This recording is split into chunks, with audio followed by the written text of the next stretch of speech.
Para un Raskolnikov cualquiera, pesado resumen y humilde análisis de Crimen y Castigo de Fyodor Dostoyevsky. Cito: el hombre que no lee no tiene ninguna ventaja sobre el que no sabe leer. Mark Twain. No sobreviviré a la muerte de mi idea fija. Dostoyevsky, carta a su hermano Mijail, a propósito de su primera novela, Pobres Gentes, antes de que fuese publicada. A primera vista, y llegando a conocerme bien, seguramente y con razón, se me considere el hombre más inculto, vulgar en que pensar se pueda. Mi lectura no es nada fluida. Constantemente debo regresar al comienzo de un párrafo, toda una página, puesto que una palabra u oración, algo proveniente de la obra, me arrebata de la sintonía que reemplazo por proyecciones que duran tanto como lo que se requiere durar viendo la misma página de un libro hasta verse indiscutiblemente ridículo, como enajenado en la idea de ser la fotografía o la estatua de alguien que sí está leyendo. Hay una de Salvador Garmendia en Barquisimeto. Ha de ser escalofriante sentársele al lado. Sin embargo, por penoso y reticente que me resulte, leo mucho. Lo hago para escribir medianamente bien cuando nuestro insólito universo me hace sentir en la obligación de hacerlo. Por otra parte, hay gente pretenciosa, gente que, declamando sandeces, pretende ser culta. Hay quienes dicen tener como base las conversaciones que bebiendo sostuvieron con tal o pascual creador. Ciertamente de tales conversaciones no refieren otra cosa que el nombre de aquel con quien sosteníanlas. Asimismo, aparecen los hijos. Gente indudablemente culta, puesto que su padre o madre es. No pocos carecen de lectura, conocimiento de la obra de sus propios padres. No obstante, son sus hijos, indudablemente cultos. Inevitable saga de estos son sus amigos. Gente culta, puesto que al oír el nombre del autor, se complacen en decir, yo conozco a sus hijos. Engrosa, sin completarlo, engrosa nuestro inútil, pretencioso inventario, una irritante criatura que, ora bebiendo con el autor, ora no haciéndolo, ora siendo amigo, enemigo o un completo extraño para los hijos de algún célebre creador, siendo lo que fuere, rara vez, nunca, pega la cara de un libro desde su inicio hasta el final. Mas, por la forma en que habla incluso de lo que no sabe, clara evidencia muestra de su imperante necesidad, que su sabiduría sea reconocida. Es esta misma persona la que al ver a alguien leyendo, desvanecida ante la actividad que jamás realiza, aunque mucho pretende hacerlo, desvanecida ante tal imagen, haciendo acopio de las fuerzas que convergen en el diseño de su petrificada sonrisa de maniquí, le aborda con la siguiente pregunta. ¿Te gusta mucho leer? Reconstrucción de los hechos.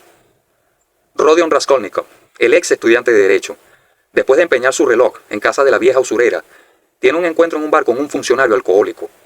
El encuentro se prolonga hasta la casa del funcionario, donde lo espera su esposa para, delante de los 3 niños y Raskolnikov, darle una tunda al marido borracho. Tal encuentro resulta imprescindible para los posteriores acontecimientos relatados en esta historia. Camino a la casa del funcionario, este le habla de su hija mayor, Sonia, que se ha prostituido para ayudar en algo. Seguidamente Raskolnikov recibe una carta de su madre, en la que ésta le pone al corriente de los hechos narrados a continuación. Su hermana, Dunia, trabajó como institutriz en una casa de familia, donde el marido de la patrona, Svidrigailov, manifestó interés en ella. Sin aclarar bien qué pasó entre ellos, su madre le cuenta que la patrona prendió una mecha contra Dunia. Se dedicó a difamarla en todo aquel villorrio, haciendo que explotara en sus caras una situación de desprecio comunitario que hubo de resolverse cuando el marido de la patrona asumió haber sido él quien se pasase de la raya, quedando Dunia absuelta de las acusaciones por las que la patrona, Marfa Petrovna, se disculpó públicamente con ellas y luego se dedicó a destruir al marido, contando la historia en casa de otras distinguidas vecinas.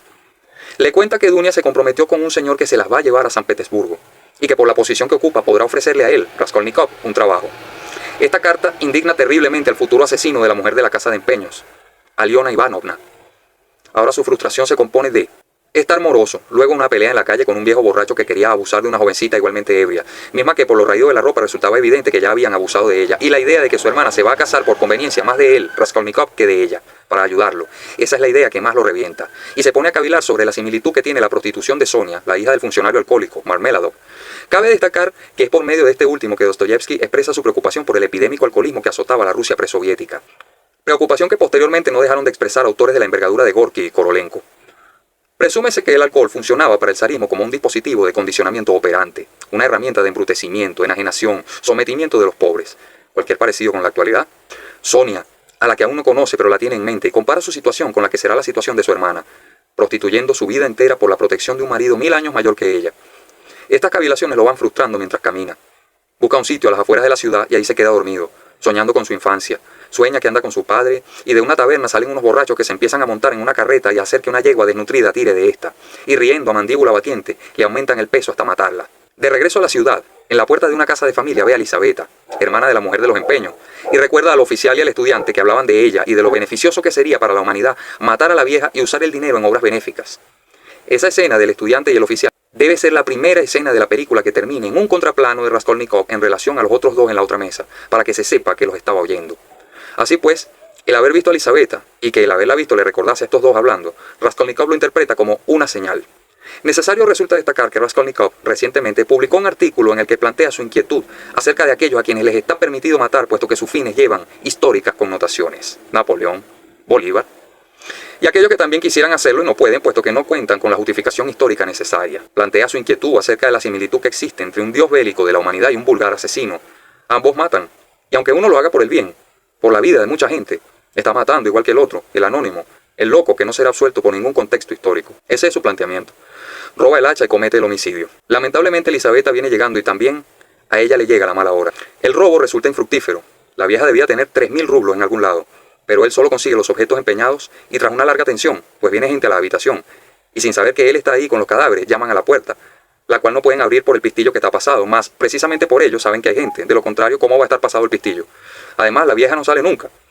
Los dos hombres que se han empeñado en tocar la puerta bajan las escaleras para ir en busca del portero. Él aprovecha y sale, pero en el piso de abajo tiene que volver a esconderse en una habitación que está siendo remodelada. Mientras los otros suben, escapa y sin darse cuenta deja caer una prenda de la que posteriormente se acordará, ya que un pintor queda incriminado. Ese fue el barullo que escuchó al esconderse en el piso vacío. Dos pintores ebrios que bajaron las escaleras sin saber qué pasaba. Uno de ellos encontró la prenda y se la guardó. Escapa, deja el hacha en el sitio del que la robó y se va a la habitación. Allí duerme hasta el día siguiente, en que al despertar se apresura a esconder todo en un hueco de la pared. Seguidamente, la criada del edificio le notifica que está citado a la estación de policía. Citación a la que acude contando con su fatal detención. Sin embargo, se trata sencillamente de una denuncia de la patrona por el dinero que le debe, solo eso. Pero el agitado ambiente de la estación termina haciendo que se desmaye. Al despertar del desmayo, vuelve a la habitación y de inmediato saca de ahí los objetos. Va y los esconde bajo una piedra, en un patio, y de ahí no saldrán hasta que todo se acabe. Ya no se trata del robo, es el homicidio el que camina con él de ahora en adelante.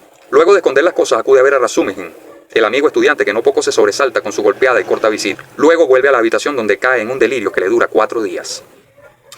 Al despertar a los 3 días, con vagos recuerdos de gente que estaba entrando y saliendo de la habitación, se encuentra Razumijin en compañía de un comerciante que por encomienda de su madre le entrega cierta suma de dinero. Sigue durmiendo unas horas más y al despertar se encuentra con que Razumijin ha ido a comprarle ropa y zapatos nuevos. Llega Zosimov, el médico. Mientras Raskolnikov sigue acostado, ellos hablan del crimen cometido días atrás. Hablan de que uno de los pintores quedó implicado en el homicidio, los que hicieron el barullo bajando las escaleras cuando él estaba escondido. Razumijin refiere que han de ser unos genios para haber matado a la vieja y haber montado esa escena de desentendimiento de lo que había pasado. Llega entonces el señor Lushin, prometido de Dunia, a conocer al cuñado. Sostiene cierta conversación con los tres, temas de política y economía, pero Raskolnikov termina riñéndole y el hombre se va indignado y tras la acalorada discusión termina pidiéndole violentamente a todos que lo dejen solo. De inmediato se viste, sale a la calle y termina en un bar hablando con Samet, uno de los policías que estaba en la jefatura, hablando del crimen, pues la paranoia lo hace sentir seguro de que sospechan de él, e iracundo se pone a decirle al policía que un asesino inteligente escondería las cosas debajo de una piedra y no las buscaría en años. El policía se queda frío y él se va. Al salir se encuentra con Razumijin, quien le increpa por haber salido enfermo. Le dice que se venga con él a la fiesta que dará para estrenar su nuevo apartamento, pero Raskolnikov se niega, sigue caminando. Primero va a la habitación de la vieja en un arrebato de locura, y en presencia de dos pintores que están remodelando la habitación, se pone a exigir que se la alquilen, y el alboroto llega a la calle. En la entrada hay dos hombres, el portero y el hombre del batín, que al oírle y verle exigir de aquel modo febril esa habitación, lo corren de ahí. Continúa su caminata un rato hasta que ya avanzada la noche, ve cómo atropellan a Marmeladov, el funcionario alcohólico. Y por tener dinero, del que le envió su madre, le hace trasladar moribundo hasta su casa, donde su esposa rompe en llanto y en iracundas increpaciones al mismo tiempo. Y envía a Polechka, la hija pequeña, en busca de Sonia, quien llega momentos antes de que su padre muera. Es la primera vez que Raskolnikov la ve. Los vecinos se amontonan a la puerta. La esposa del funcionario sigue gritando. Raskolnikov termina dándole todo el dinero que carga encima y se va. Cuando se está retirando es llamado por Polechka, la niña, que por encargo de su hermana Sonia le pregunta cómo se llama y dónde vive. Él se lo dice y sigue su camino sintiéndose aliviado, puesto que la niña lo bendijo, sintiéndose más humano. Va a la fiesta de Razumijin, donde lo encuentra ebrio, pero dispuesto a acompañarlo a su habitación, en la que al llegar encuentra a su mamá y a su hermana. El encuentro con ellas también resulta reñido. Hablan sobre lo sucedido en casa de Marfa Petrovna, que recientemente falleció. El resto de la conversación es acerca de ese matrimonio arreglado, pero su hermana le riñe, porque eso no la convierte en una criminal. Yo aún no he matado a nadie, le dice. Es el caso que entre la discusión del matrimonio y las interminables preguntas acerca de qué le pasa, ¿por qué parece un loco?, también a ellas termina diciéndoles que se vayan. Razumijin las acompaña a sus habitaciones en el otro edificio. Las deja ahí y les promete que volverá con noticias esa misma noche. Vuelve a su casa en busca del doctor Zosimov y se lo lleva. Primero van donde Raskolnikov para chequearlo. Luego van donde las dos mujeres a tranquilizarlas y regresan a la pensión de Raskolnikov, donde se quedan a pasar la noche en casa de la patrona. Zosimov en una habitación dentro de la casa y Razumijin en la cocina. Por la mañana Razumihin está avergonzado por su comportamiento de borracho enamorado la noche anterior, en lo referente a Dunia. Sale a buscar a las dos mujeres y las trae a la habitación de Raskolnikov.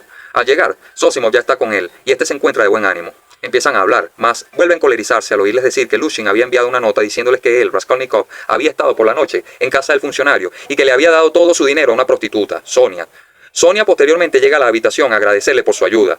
Él se la presenta a quienes están ahí. Sonia le dice que su madrastra la envió para invitarle al banquete fúnebre que tendría lugar al día siguiente. Se retira muy apenada. En la carta que envió Lushin, calumniando a Raskolnikov, le refiere a ambas mujeres que no lo quiere ver en la reunión que tienen programada para comer, a lo cual ellas se niegan y Raskolnikov queda invitado por su madre y su hermana a ir a comer con ellas en compañía de Razumihin. Raskolnikov tiene algunas palabras con Sonia a la que alcanza al salir del edificio. Luego cada uno sigue su camino. Sonia es seguida hasta su casa por un hombre que no había aparecido sino por referencias, Svidrigailov, el marido de la fallecida Marfa Petrovna, la patrona de Dunia, cuando trabajaba como institutriz. Este se ha venido a San Petersburgo a buscar a Dunia, pero eso se esclarece más adelante. Cuando sigue a Sonia no sabemos quién es, y la sigue porque alquiló una habitación junto a la de ella. Raskolnikov, por su parte, va con Razumihin a casa de Porfiri Petrovich, el policía que lleva el caso de la mujer asesinada. Esto se debe a que Raskolnikov, sabiendo que ese policía es incluso pariente de Razumihin, le pide que lo lleve a verlo para recuperar el reloj que él había empeñado en casa de la vieja. Al llegar encuentran a Zosimov. El policía le dice que en lo referente al objeto solo necesita llevarle a la comisaría una carta firmada diciendo que el reloj le pertenece, mas empieza a tocar otro tema.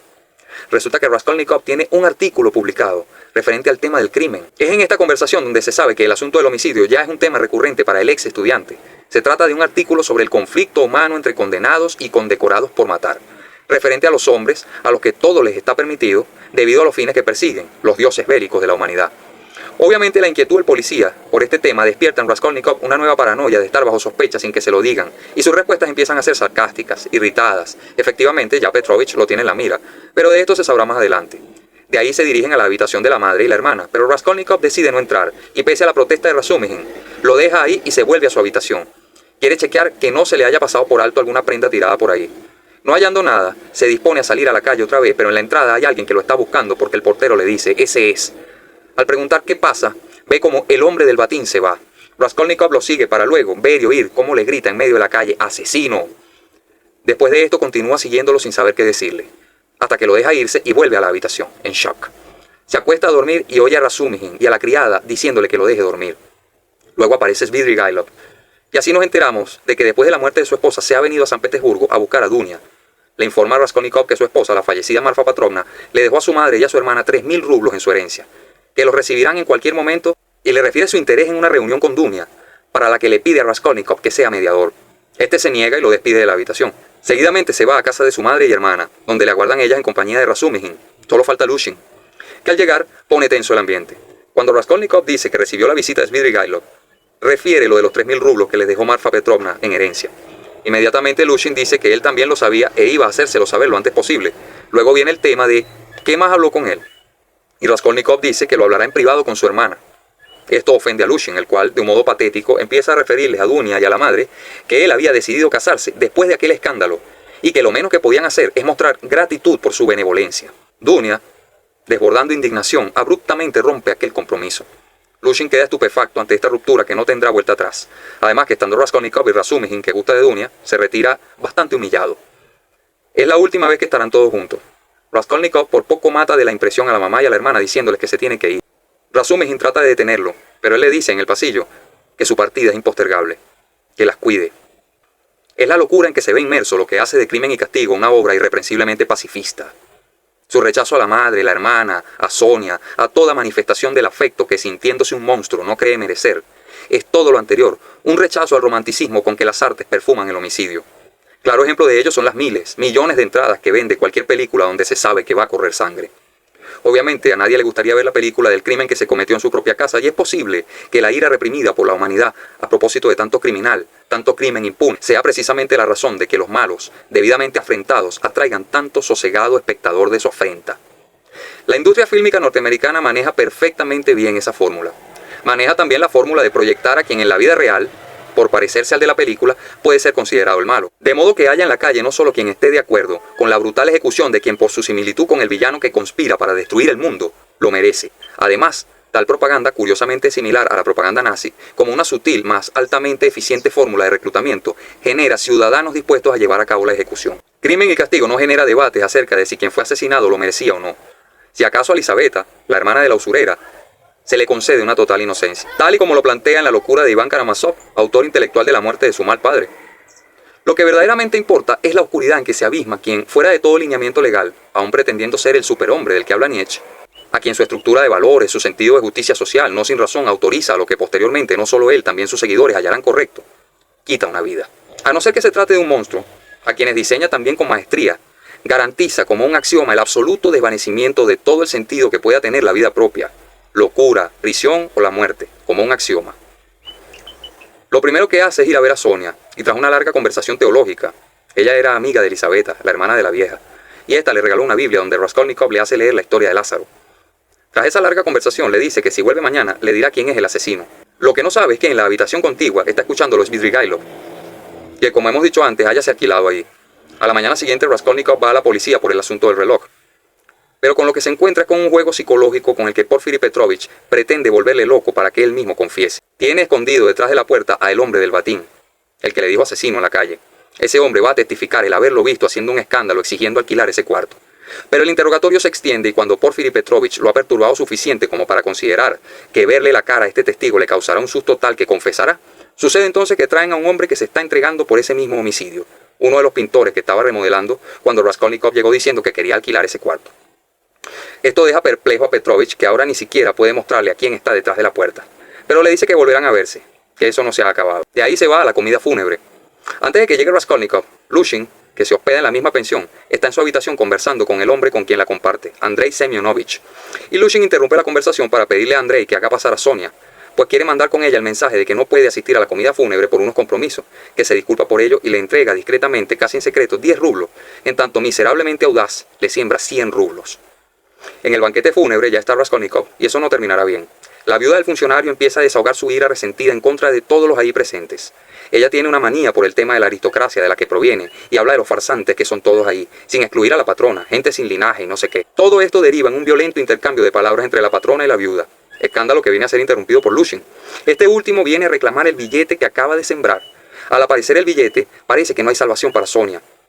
Pero Andrei Semyonovich se aparece y le acusa de ruin, de haberle puesto ese billete, porque él lo vio y no le dijo nada creyendo que lo hacía por caridad y no para hacerle daño.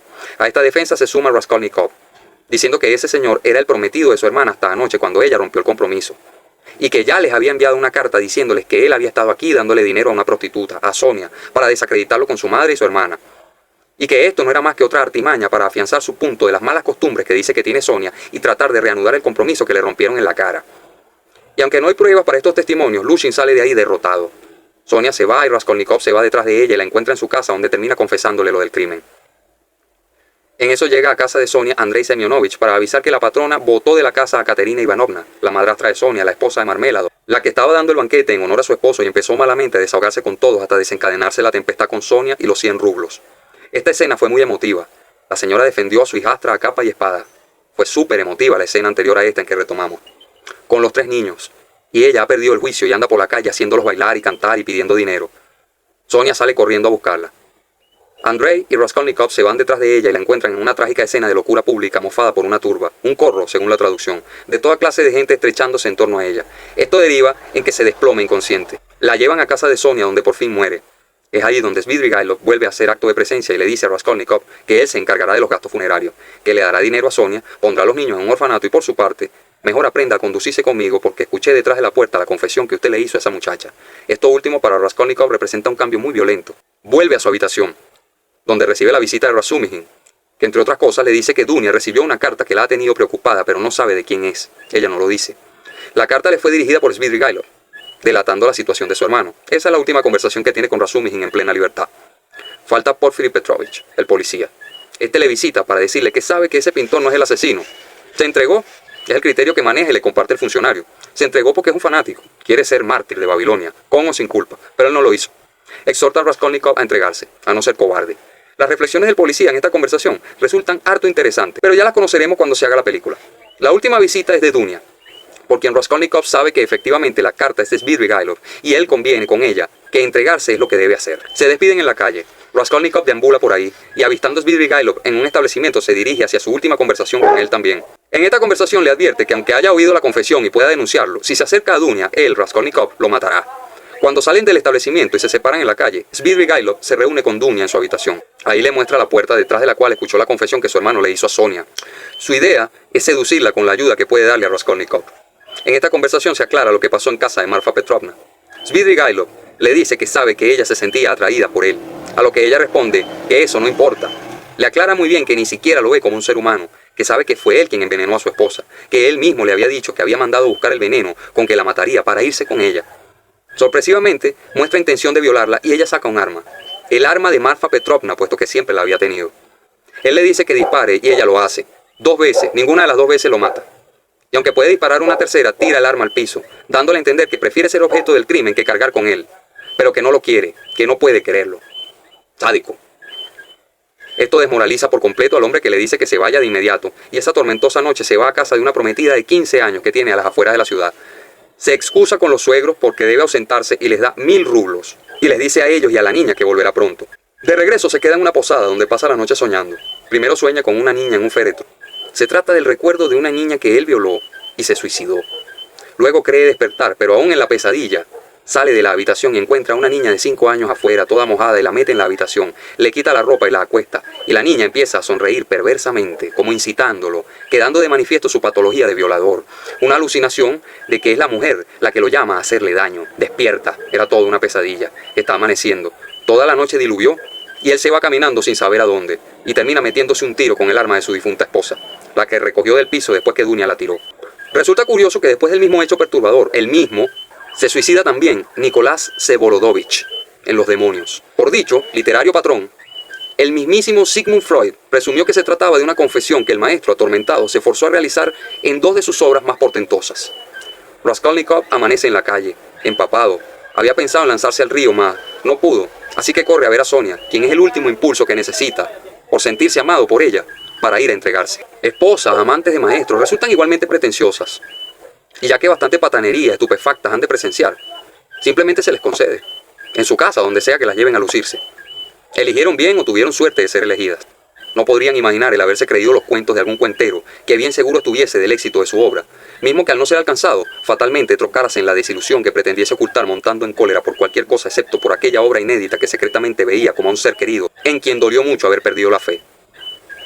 Y aunque por fortuna la obra inanimada espera, y al ser retomada, revisada, trabajada, nada recrimina, ello no obstante, creyendo en él, ella lo consideró su proyecto, su obra en proceso, misma que no solamente fracasó, se encolerizó también. Nada festejó, mas puso la torta. En lo concerniente a un servidor, hasta hoy he sido un servidor de ideas que me usan para expresarse, mas no un servidor, o más propiamente dicho, un colaborador de publicación alguna. Es fácil hacer entender a una que otra figura pública, burocrática, involucrada en el área de la cultura, que no se aspira al reconocimiento de la propia obra para ser su amigo. Es fácil que lo entiendan. Lo difícil es que no se molesten. Soy íntegramente revolucionario. Nada que para mí genere un beneficio puede no beneficiar a otros. No aspiro a ser una figura reconocida por las brillantes figuras con quienes se ha visto.